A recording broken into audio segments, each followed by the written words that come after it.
G'day, I'm Brendan and this is my Time Attack MX-5.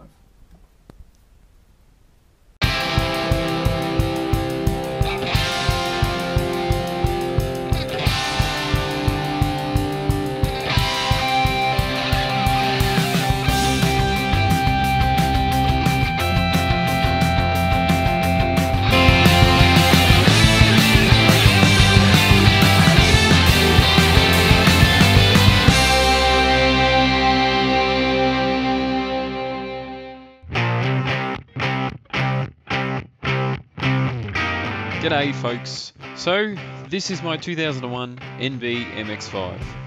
I've had it for 3 or 4 years now, and after many laps around racetracks across Australia, it's time to give it the power it deserves. However, before we get stuck into it, let me introduce myself. I've always had an interest in cars and motorsport, and after having a passenger ride around a track in an MX-5, I was immediately hooked.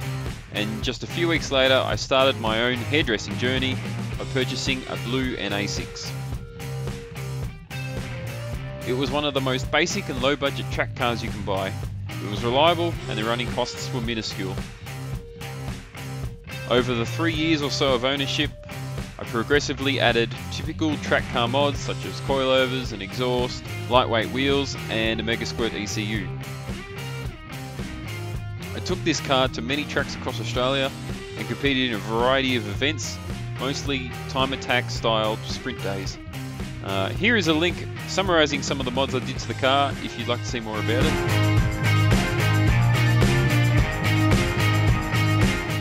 Eventually I outgrew the car and decided to sell it. The NA was replaced by this black NB. Although it was capable and quicker than the NA, this was never quite fast enough. However, it did have the luxury of being the test mule for the Fastback roof and the carbon bonnet.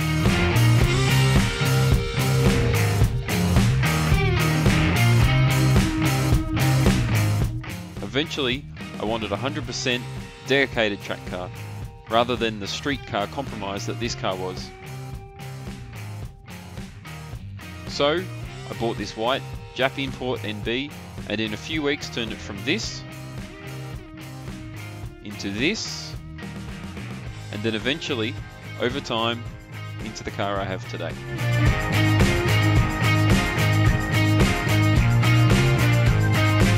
So let me take you for a tour. This is a 2001 NB8B with VVT motor, a 6-speed gearbox, and it runs a 4.1 ratio Torsen 1 diff. Body-wise, it has a Lightyear Fastback roof and a carbon vented bonnet. I haven't got them bolted on at the moment, but I usually run a set of side skirts that bolt to the front guards and run down the length of the car to just in front of the rear wheels. At the rear of the car is a homemade Frankenstein wing built from a variety of eBay wings. On the inside, there's very little in the way of comforts. I've stripped most of the interior and had a cage welded in. The seat is a Sparco Sprint and there's a dished OMP steering wheel. Behind the dash hides a Mega Squirt MS3 Pro, and the switchgear and electrical gizmos have been mostly put together by myself. At the rear, I have a basic homemade diffuser which is fed smooth air from the full length flat floor.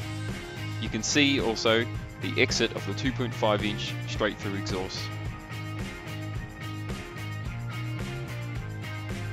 We have a close-up of how the wing is mounted on some 6mm alloy plate and bolted to the chassis.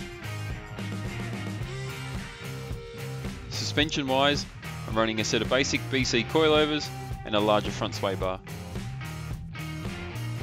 And lastly, the tyres are 225/45/15 Nitto NT01s on a set of 9-inch wide rims. Under the bonnet, things are pretty much as they left the factory.